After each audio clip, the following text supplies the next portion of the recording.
Você já imaginou ser capaz de dominar a mente de uma pessoa a um nível de controlar todos os aspectos de sua vida, de controlar a forma como essa pessoa se relaciona com a sociedade, o modo como ela administra seu tempo, seu dinheiro, seus objetivos de vida, ter o poder de separar pais de filhos, e até mesmo de estar acima do instinto de autopreservação de sobrevivência do indivíduo? Fazer com que essa pessoa literalmente dê a vida por você. Tem pessoas que conseguem fazer isso. Hoje, vamos falar das técnicas que pessoas ou grupos extremistas usam para controlar seus adeptos. Desde que o mundo é mundo, as sociedades convivem com crenças, sejam de origem cristãs ou até mesmo ativismo, elas estão presentes em nossa sociedade, algumas de forma mais discreta e outras mais visíveis e radicais. Mas sempre existiu pessoas que acreditam que tal líder ou organização é o canal de Deus na Terra. O problema é a manipulação, as consequências, e o poder que tais crenças e grupos religiosos exercem sobre a vida dos adeptos e seus familiares. O efeito não se limite ao indivíduo que aderiu a esses grupos, os efeitos também se estendem para todo o círculo de convívio, e a família quase sempre é a mais afetada. Nos últimos 30 anos, a expressão lavagem cerebral tem se tornado muito comum. Na maioria das vezes, nosso subconsciente coletivo nos faz pensar em alguns casos como a seita de Charles Manson ou o caso da Igreja do Cordeiro, ou até mesmo um caso de maior expressão como o do pastor Jim Jones e o Templo dos Povos, que em 1978 convenceu 1000 pessoas a tomarem veneno, que culminou no maior suicídio coletivo da história. Porém, por serem casos bizarros absurdos, isso pode nos levar a pensar que apenas pessoas que sofrem de alguma debilidade ou transtorno mental chegariam a casos assim. Mas na prática a realidade não é bem assim. A maioria das pessoas aliciadas por esses grupos são normais, saudáveis e inteligentes, elas acabam sendo sugadas para dentro dessas crenças. Graças a técnicas manipulativas usadas por organizações ideológicas, para recrutar e controlar seguidores, e na maioria das vezes acabam até mesmo sendo vítimas de seu próprio zelo e amor a Deus. A falta de controle sobre a vida, doenças, problemas adversos, tudo isso somado à incerteza do futuro gera angústia, e esse estreitamente existencial leva o humano a buscar no divino superação de sua natureza e de seus limites. Essa é a dinâmica da fé. Todas as religiões autoritárias usam essa tática. E os adeptos nem imaginam o quanto isso influencia em suas vidas e quão destrutivo isso é. Essa é a estratégia que grupos religiosos usam para coabitar e manter um membro dentro dessa manipulação. Preste bem atenção e julgue por si mesmo se você está envolvido em algum grupo assim. Então vamos conhecer primeiro a estrutura de um grupo assim. O primeiro ponto que iremos falar é a abordagem. A seleção de novos membros é realizada por pessoas treinadas para serem amáveis, dóceis, amigáveis, que são usados pelos líderes para coabitar mais adeptos. Não te dizem logo de cara que querem te converter. A abordagem é sempre sutil, dizendo que querem compartilhar algo interessante com você, um conhecimento, uma mensagem importante, diz fazer parte de um grupo de estudo da Bíblia ou um grupo de reabilitação para pessoas tóxico-dependentes ou até mesmo um grupo de caridade. São muitos os nomes usados de fachada, e a maioria das pessoas são suscetíveis a serem recrutados para esse tipo de culto. Uma pesquisa publicada pela revista Psique disse que os indivíduos mais suscetíveis ao recrutamento por esses grupos são os mais estressados, os emocionalmente vulneráveis com pouca ou nenhuma conexão familiar, ou os que vivem em condições socioeconômicas adversas. Pessoas negligenciadas ou abusadas na infância porque desejam uma validação que lhes foi negada quando criança. Pessoas que passaram por perdas de entes queridos recentemente também são alvos. Uma coisa que os recrutadores não procuram é doença mental. Não querem membros imprevisíveis. Pelo contrário, eles preferem pessoas estáveis que irão poder ajudá-los em suas causas e fazer doações. Logo, os alvos mais comuns são as pessoas saudáveis racionais que estão passando por períodos estressantes em suas vidas. E sempre lhe é oferecido um conteúdo ou conhecimento gratuito.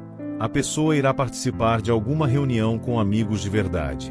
E viver em um mundo cheio de amor incondicional, em uma grande fraternidade. Ou talvez para fazer parte de um grupo seleto de pessoas especiais que estão em uma missão para salvar vidas. A pessoa não vê problema naquela informação e até mesmo se sente obrigada a retribuir aquele conhecimento, e é aí que é acionado a repetição e o senso de urgência. Como o líder te escolheu, não perca essa oportunidade. O fim está próximo, tome logo uma decisão, entre para o nosso grupo antes que seja tarde demais. Assim você vai ser salvo. E os membros recrutadores praticamente não dão tempo para que o alvo pense. Constantes visitas, constantes atividades, cultos até que a pessoa entre para o grupo. Uma vez coabitado, o grupo usa várias técnicas para controlar as pessoas que recrutam, mas quase sempre usa uma forma de isolamento. Isso é feito para que diminua a margem de dúvida entre os membros. Os adeptos podem ser fisicamente separados da sociedade. Em casos extremos, pode ser ordenado a eles sob pena de punição que se mantenham afastados dos meios de comunicação social, especialmente os de pensamento crítico, todos os livros, filmes, testemunhos de ex-membros do grupo ou qualquer pessoa que critique o grupo devem ser evitados. Além disso, seus membros ou pessoas que não concordam com a doutrina são demonizados como inimigos, apóstata, mundanos, hereges e devem ser ignorados a todo custo pelos membros da organização mãe ou líder. Arquiva cuidadosamente as informações acerca de cada recruta. Todos são vigiados para que não se afastem nem se adiantem em relação à posição da organização ou do líder. Isso permite que a organização pareça onisciente aos adeptos, pois sabe tudo sobre a vida deles. Esse controle é feito de uma maneira mais sutil.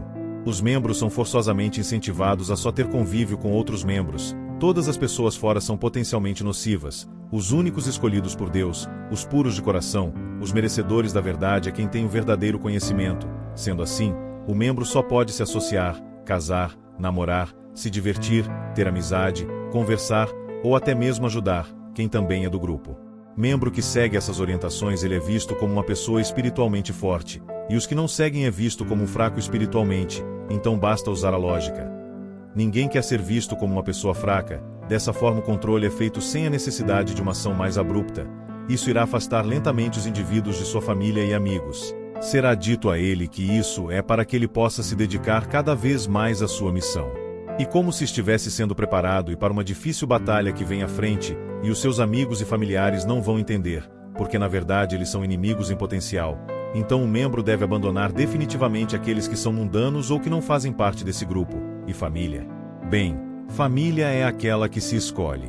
A pessoa precisa entender que a família dela é agora os membros do grupo. O amor e a fraternidade são uma das armas usadas para estimular e encorajar um membro a se desconectar das pessoas que são descrentes. O novo membro é bombardeado com amor incondicional e muita atenção. Isso faz com que a lacuna antes preenchida por seus familiares e amigos, seja agora ocupado pelos amorosos irmãos do grupo. Eles querem que você pense que os membros são melhores do que a sua família. Você será convidado para muitas atividades dentro do grupo, e se sentirá de fato uma peça importante dentro dessa comunidade. Terá a ilusão que todos são felizes. São pessoas iluminadas, um grupo de elite portadores da verdade. A doutrina da organização é uma peça fundamental para construir o pensamento. Afinal, é necessário mudar o comportamento dos membros. A informação dos membros é limitada a uma única visão de mundo.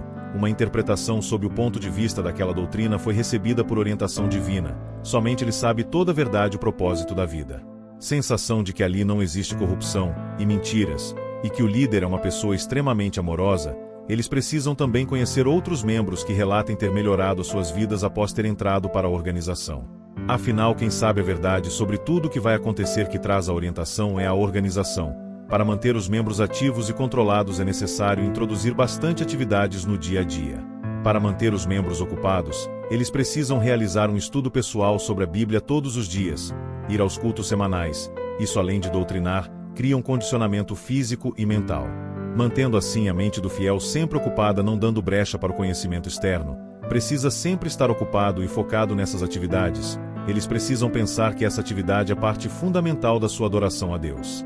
Ele precisa regredir a uma dependência infantil, uma dependência quase cega ao líder ou à organização. Ele precisa pensar que obedecer ao líder é submissão a Deus ou ao poder superior, e se ele não fizer isso ele deve se sentir culpado, e a culpa e o medo são grandes armas de manipulação nas crenças religiosas. Deus sempre está presente nas atividades da organização. O sistema de ação e recompensa é muito usado, e se você fizer o que a doutrina manda, Deus irá te abençoar.